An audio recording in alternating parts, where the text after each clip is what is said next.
France, en fait, quand j'étais en Haïti, on avait une grande maison. Quand je suis arrivé en France, on était dans une petite maison. On était beaucoup. Et des fois, j'avais envie de rester seul, mais je ne pouvais pas. Donc, ça a commencé avec les embrouilles. On ne se sentait pas bien. On voulait absolument une grande maison, on va dire. Putain, on s'est chamaillé. C'est la division à la maison. Pour fuir de ça, je traînais plus avec les amis. Quand j'étais avec les amis, je montrais que j'avais une autre vie différente, en fait.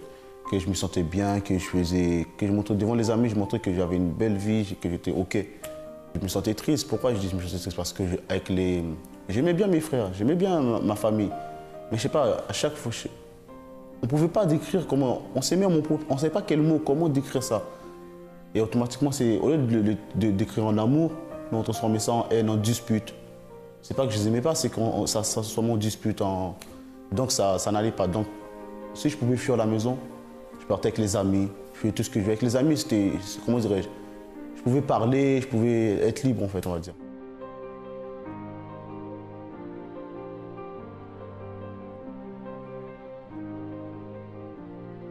Je voulais vraiment changer cette situation puisque je disais, tôt ou tard, si on continue comme ça, à un moment donné, je ne savais pas comment faire en fait. Je ne savais pas comment faire pour changer, je ne savais pas comment cette situation allait changer.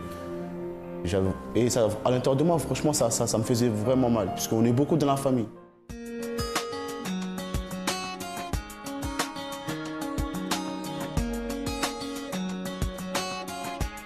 Je connais le centre d'accueil par rapport à mon grand frère. Il venait, il nous invitait. Il nous invitait, mes frères et moi. Et on venait, moi je venais comme ça, je faisais aller-retour. Il y a des dimanches que je venais, mais un mois après, je ne venais plus. À un moment donné, je revenais. Mais quand j'ai vraiment commencé à avancer, c'est par rapport au groupe jeune. C'est qu'on m'a invité à la FJF. J'ai vraiment vu, voilà, que la FJF, j'ai vu, il y avait une famille. Comme je m'entendais pas, comment dirais-je, avec la famille, on s'entendait mal.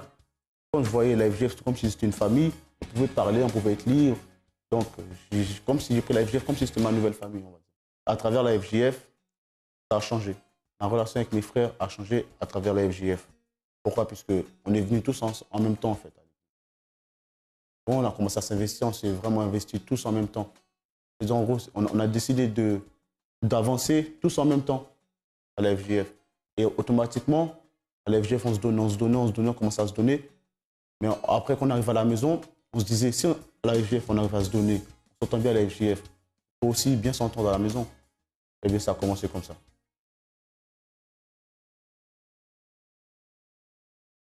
Aujourd'hui, la famille est bien, on s'entend bien, on est tous à la FJF, on se donne, mais vraiment, et je vois la différence, la transformation, je ne dis même pas la différence, je dirais la transformation à la maison. Il y a la famille, on est content, on est heureux, il y a la joie, voilà. Il y a le bonheur, la joie. Maintenant, je préfère rester. C'est même moi qui dis qu'il faut qu'on se retrouve en famille pour parler, pour rigoler, des choses comme ça. Bonjour à tous, soyez bienvenus dans cette émission France en direct. Croyez-vous en miracle? Qu'est-ce que c'est un miracle vraiment? Qu'est-ce qui peut faire que nous disons qu'un miracle a été réalisé? Par exemple, si une personne a une maladie, que la médecine ne peut rien faire, parce que nous savons que la médecine et les médecins, ils peuvent toucher toutes les parties du corps, faire une chirurgie, faire tout cela. Mais la médecine, les médecins ne peuvent pas toucher la partie spirituelle. Et c'est vrai, nous savons, les médecins sont là, nous respectons, nous avons besoin de médecins, j'ai besoin de médecins aussi, si nécessaire, je vais là. Nous ne sommes pas ici pour critiquer la médecine, le contraire, pour rendre des éloges, mais nous savons, et tout le monde sait, et les médecins savent, qu'ils peuvent toucher la partie physique de la personne, mais ils ne peuvent pas toucher l'esprit. Et beaucoup de personnes sont victimes de problèmes d'enfance, des problèmes de santé ou d'autres, et ces problèmes sont d'origine spirituelle. Si l'origine c'est spirituelle, le traitement doit être spirituel. Et au centre d'accueil, nous avons déjà reçu beaucoup de personnes avec beaucoup de problèmes de santé et d'autres, et à travers une foi intelligente, la thérapie spirituelle, sa vie a changé. Écoutez le témoignage de cette jeune? En fait, je portais des appareils auditifs et par le fait de porter des appareils auditifs, ça me renfermait d'une certaine façon en fait, parce que je me mettais à l'écart, je me disais je suis pas comme tout le monde, les autres ils sont différents, les autres ils n'ont pas des appareils auditifs, moi je devais toujours aller chez l'orthophoniste, même quand j'étais en cours, je devais avoir une place spéciale rien que pour moi. Enfin tout ça, ça me gênait et aussi le simple fait que par exemple, je pouvais pas sortir à cause des appareils auditifs parce qu'il y avait certains jeux que je pouvais pas me permettre de faire. Si par exemple on fait une course et qu'un enfant est un peu trop brusque avec moi et qui vise mes oreilles sans faire exprès, bah, y a du sang qui allait couler, etc. Et... Enfin, du coup, ça faisait que ma mère elle refusait que je sorte parce qu'elle voulait éviter ce genre d'accident. Et je me sentais pas comme les autres. Je me disais juste à cause de tout ça, j'ai rien fait, qu'est-ce que j'ai fait pour mériter ça, etc. etc. Et par la même occasion, entre guillemets, j'ai été abusée sexuellement en fait par un proche de ma famille. Et ça a encore accentué le truc en fait, parce que je me suis dit, bon, étant petite, je me suis dit, oh, tout le monde doit avoir ça aussi, ça doit être normal, c'est quelque chose de tout à fait normal, il n'y a pas de mal à tout ça. Mais arrivé à un certain âge où j'ai compris que non, pas du tout, en fait, c'est pas normal du tout, j'ai commencé à me rebeller en fait, à dire que non, ça va pas se passer comme ça, parce que ça a duré 6 ans quand même. Et je me battais en fait pour que ça cesse, mais je savais pas comment faire parce que j'osais pas. Quand je disais ouais, je vais dire à mes parents, cette personne elle me menaçait en me disant que je vais tuer tes parents, je vais brûler tes parents. Et elle savait que ma famille c'était waouh, ma famille, mon père, ma mère, enfin waouh. Donc du coup, j'osais pas en fait, j'osais pas dire. Je me disais en faisant ça, je protège ma famille, alors que pas du tout en fait. Et tout ça, ça a causé de la rébellion. Ça a causé une tristesse aussi à l'intérieur de moi. Et ça a fait qu'au lieu d'être beaucoup plus féminine, je me renfermais et je devenais un garçon manqué, un vrai garçon manqué qui parlait comme les garçons. Parce que je me disais, si je deviens un garçon, cette personne, elle ne me touchera plus en fait. Elle se dira, non, je ne peux pas toucher un garçon, etc. Alors que pas du tout, ça ne l'a pas empêchée en fait. Elle continuait. Et c'était tellement grave que je pouvais même demander un peu d'argent à cette personne, elle me disait ouais, pas de souci, mais si tu me fais telle ou telle chose. Et j'avais l'impression d'être une prostituée en fait. Je me disais mais je suis pas une prostituée, moi je suis une jeune fille, enfin je vais à l'école, enfin waouh, pourquoi tout ça en fait. Et le fait aussi que comme je sortais pas beaucoup, j'étais tout le temps à la maison et que mes amis c'était mes livres. Du coup je lisais beaucoup et ça faisait que j'étais cultivée. Alors je savais que j'étais très intelligente et j'aimais bien utiliser la loi. Mais cette personne, elle savait que j'allais jamais passer à l'acte, en fait, jusqu'au jour où je suis passée à l'acte. Et donc, du coup, jusqu'au jour où je suis passée à l'acte, en fait, c'est là où ma mère, elle en a eu marre, en fait. Parce que j'avais dit à ma mère, mais elle me croyait pas, en fait. Elle me disait non, c'est pas vrai, tu peux pas dire des choses comme ça se dit pas, etc. Et pendant un temps, elle avait essayé de me croire à tel point que même quand elle faisait un pas, il fallait que je la suive à tout prix, en fait.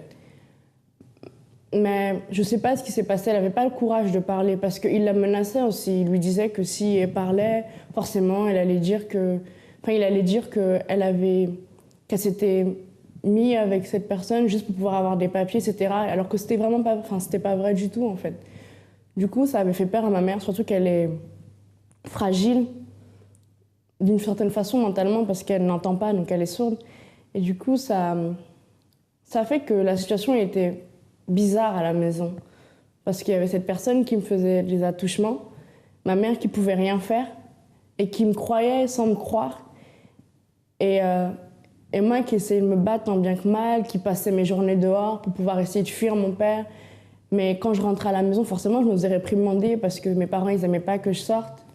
Quand je faisais supposons que je faisais la vaisselle et si je prenais le couteau et que j'en finissais, pourquoi pas, ou si je sautais par la fenêtre, pourquoi pas? Ou est-ce que si je me noyais dans la salle de bain? Enfin, j'étais petite, donc pour moi, je me disais, ouais, il suffit juste de mettre la baignoire, qu'elle soit remplie, et je me noie, et waouh!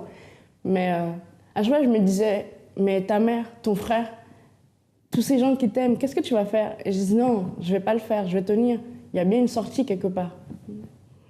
Bonjour, j'étais dépressif dû à un double décès dans ma famille en une semaine, le décès de mon petit frère et de ma grand-mère. alcoolique, car plus de travail, vie sentimentale chaotique, parce que les femmes étaient intéressées. À l'époque, je travaillais en intérim. Quand j'avais de l'argent, il y avait du monde. Quand je n'avais pas d'argent, il n'y avait plus personne. Et quand je m'en sors, bon, en fait, j'ai picolé une bouteille de whisky par jour. Je pensais être plus fort avec, mais le problème était toujours là. Vie sentimentale, c'était un gouffre. Comme je vous disais, quand il y avait de l'argent, il y avait du monde. Quand il n'y en avait pas, surtout quand j'étais dans le sable mouvant, on me disait on va t'aider, mais personne. Donc j'ai lutté. Au niveau travail, c'était même pas la peine. On me disait que j'étais trouvé pour travailler. Donc je me suis plus enfoncé qu'autre chose. Au double décès dans ma famille, mon petit frère et ma grand-mère l'espace d'une semaine. Cela m'a fait vraiment un gros choc. J'allais dans les boîtes d'intérim, on me disait trop vieux pour travailler. Je suis arrivé au centre d'accueil par le biais d'une personne qui évangélisait. Quand je suis arrivé au centre d'accueil, ça m'a apporté du réconfort, une aide. Donc oui, j'ai commencé à faire les chaînes de prière. Et plus ça allait, plus ça me réconfortait pour mon moral. Donc au centre d'accueil, j'ai participé aux Jeunes de Daniel. Donc en fait, je suis arrivé au centre d'accueil parce que j'ai cru à une renaissance et ce que ça m'apporte. Donc comme je vous disais, le centre d'accueil, au bout de 3 mois, m'a fait une grande délivrance. Ça a apporté beaucoup de choses. En l'espace de 3 mois, j'étais voir un pasteur qui m'a dit que j'avais toujours pas de travail. Il m'a dit prenez l'enveloppe de la dîme. Et dans la semaine qui a suivi, j'ai eu du travail. La personne qui, en fait, le mariage, c'est la personne qui m'a évangélisé, où je me suis marié 6 mois après. Où j'ai aussi assisté aussi à la thérapie de l'amour, où je me suis marié au centre d'accueil le 14 avril 2012. Tout, une renaissance, et j'ai cru, et où les portes étaient fermées, tout était ouvert au niveau sentimental, au niveau travail, au niveau financier. Au niveau de l'alcool, non. Cigarette, j'ai tout laissé. Et à l'heure d'aujourd'hui, je me sens très bien. Le centre d'accueil représente une école, une grande école. Et quand je ne peux pas venir par rapport à mon travail, là, je demande à ma femme qu'est-ce qui se passe. Elle me fait un résumé. Et là, ça me met du baume au cœur. Donc en fait, pour la thérapie de l'amour, c'est qu'on a assisté à un tirage au sort et c'est ce qui nous a donné notre voyage de noces. Et c'était trop fort, il y a des fois où même obligé de me pincer, je me dis je rêve, mais c'est un rêve qui est devenu réalité et c'était le plus beau jour de ma vie.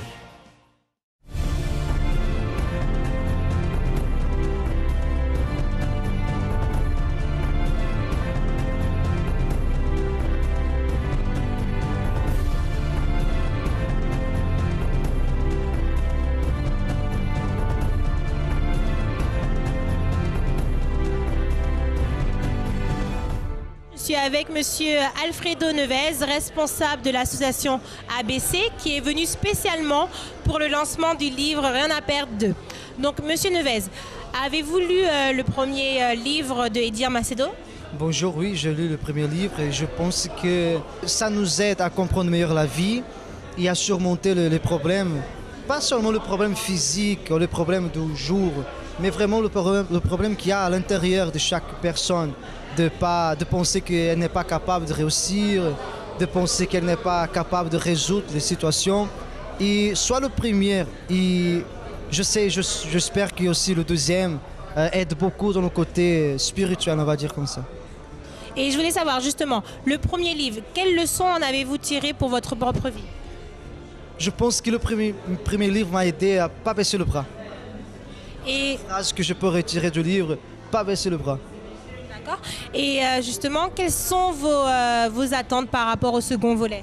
Bon, comme j'ai compris, pas baisser le bras, je pense que cela va m'aider à moi et tout le monde qui va le lire à lever la tête, peut-être, va nous aider à fortifier plus à l'intérieur. Une fois que j'ai déjà appris pour moi cette leçon de ne pas baisser le bras, je pense que maintenant ça va continuer à être plus fort. Et je crois que le troisième qui va venir, que j'ai déjà entendu parler du troisième, sera encore plus fort.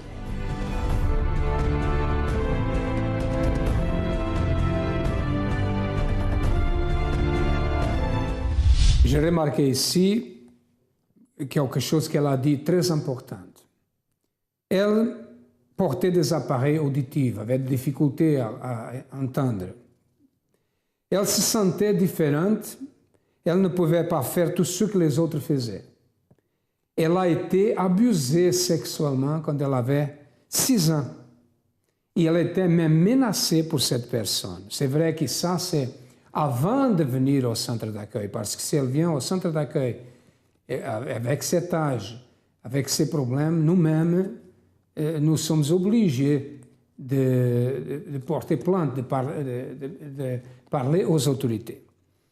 Elle est devenue rebelle, masculine, voulait ressembler à un garçon. Bon, enfin, beaucoup de choses et d'autres, le désir de suicide, pensée suicidaire. Une jeune avec une vie détruite, pourquoi? À cause d'une enfance terrible. Et je profite de ce moment pour vous dire, mes amis, vous qui êtes père ou mère, prenez soin avec vos enfants, gardez-les, gardez sa vie, faites tout pour savoir qu'est-ce qui se passe dans sa vie, parce qu'il a beaucoup de choses cachées comme ça qui ont détruit la vie de beaucoup de personnes, qui sont passées quand la personne était un enfant. C'est comme ça qu'elle est arrivée au centre d'accueil. Elle est arrivée remplie de problèmes. Et vous savez qu'au centre d'accueil, nous recevons n'importe qui de la religion, d'autres religions, ceux qui croient, ceux qui ne croient pas, les portes sont ouvertes. La personne doit venir préparer pour dire, j'ai tel problème, qu'est-ce que vous pouvez faire pour nous? Et nous allons enseigner comment faire. Et quand la personne est capable de faire ce que nous disons, pratiquer la foi intelligente, la situation change. Écoutez. En fait, c'était une proposition, parce que je disais que j'allais à l'église, etc. Et la personne elle m'avait dit, bah, viens avec moi, tu verras comment c'est mon église. Et je lui ai dit, ok. Je suis venue, et la première fois que je suis venue, c'était un vendredi, donc forcément.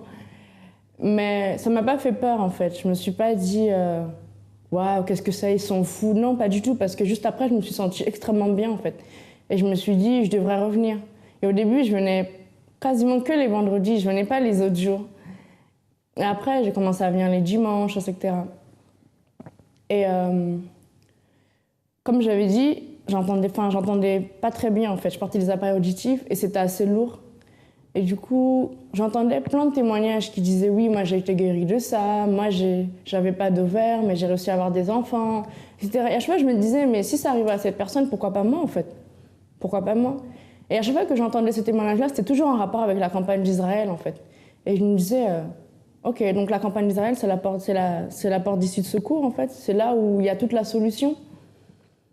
Et ce que j'attendais vraiment de la campagne d'Israël, c'était... Comment dire? C'était le truc, waouh, qu'on puisse dire, ok, ça pouvait pas se faire, mais ça s'est fait, en fait.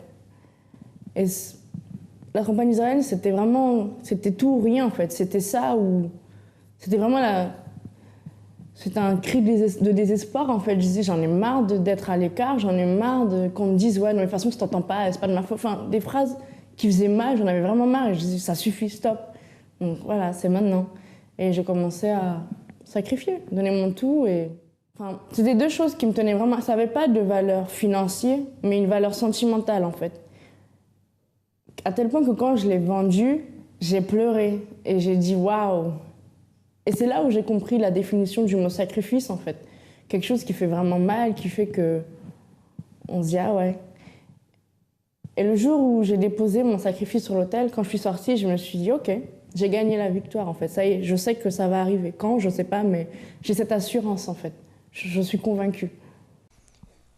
Votre nom? Kylian.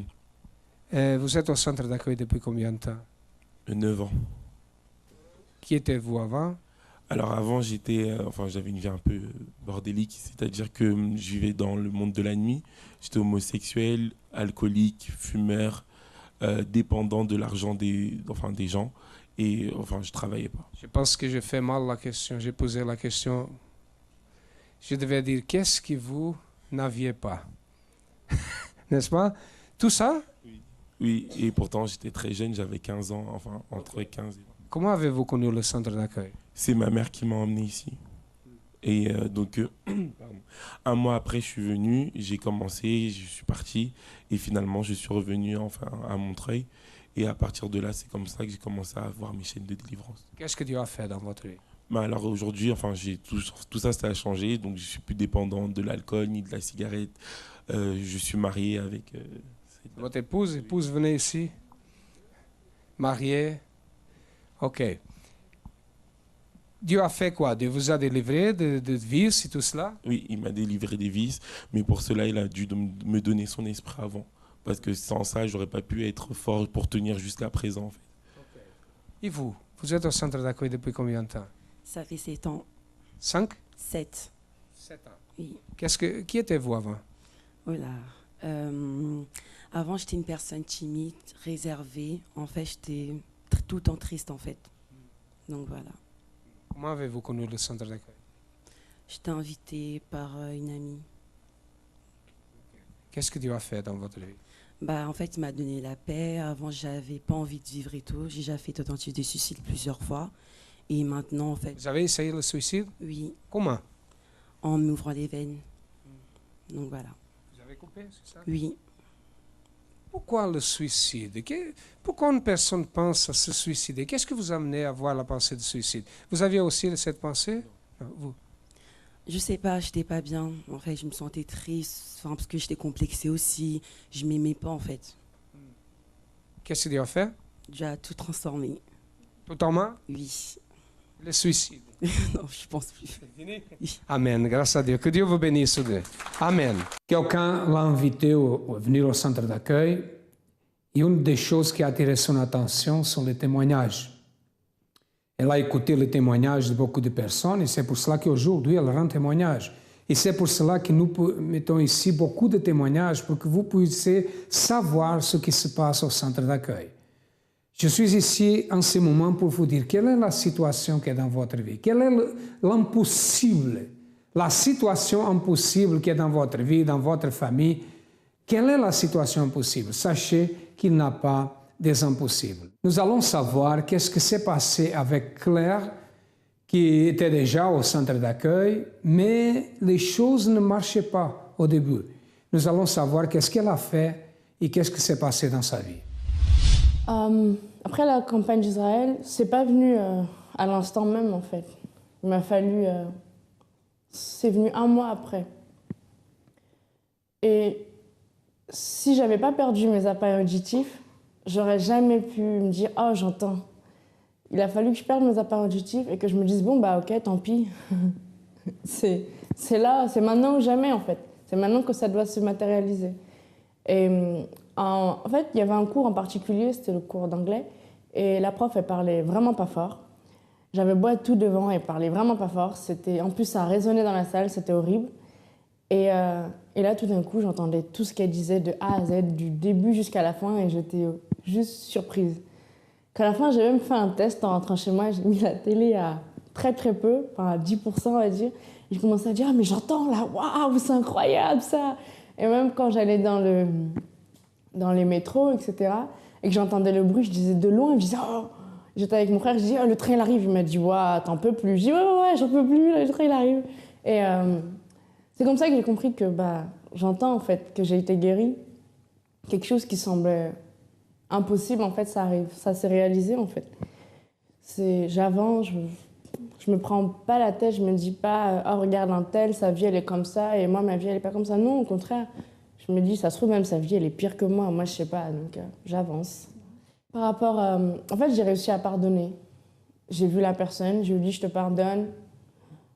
Je lui ai dit « Je te pardonne ». Certes, ça a gâché une partie de mon enfance. J'ai dû découvrir les choses trop tôt, mais je te pardonne.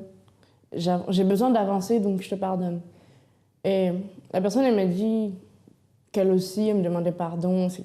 Et qu'elle regrettait. Je lui ai dit « Ok, mais c'est fait, donc on ne va pas tergiverser sur ça ». Et aujourd'hui, il m'arrive de parler avec cette personne. Même si ce n'est pas grand amour, je parle quand même avec cette personne. On a souvent tendance à dire que l'église, c'est notre maman. Le centre d'accueil, c'est ma maman, en fait. C'est elle qui m'a élevée spirituellement. C'est elle qui m'a fait comprendre comment faire pour m'en sortir. Et c'est elle qui me montre aujourd'hui comment faire devant chaque situation, devant chaque problème. Donc voilà.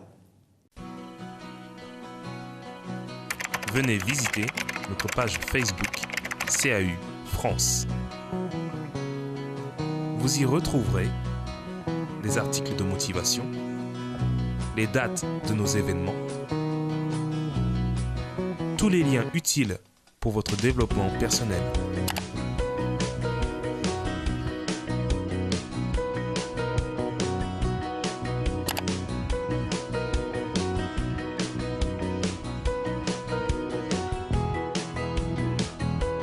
Centre d'accueil, parce que nous croyons en vous comme personne. Aujourd'hui, Claire, c'est une autre personne, une nouvelle personne. Elle a pardonné qu'il a fait du mal, parce que vous savez, quand nous pardonnons, n'est pas accepter la situation, mais pardonner. Il y a comme une décharge, un poids sort de nous. Aujourd'hui, elle va bien avec sa mère, elle n'a pas de pensée suicidaire et elle a été guérie.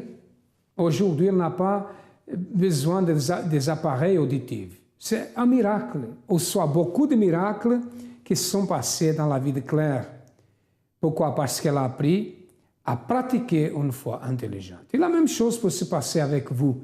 Si vous avez besoin de notre aide ici en France, nous sommes situés au 254 de rue du Faubourg Saint-Martin, au 10e arrondissement à Paris.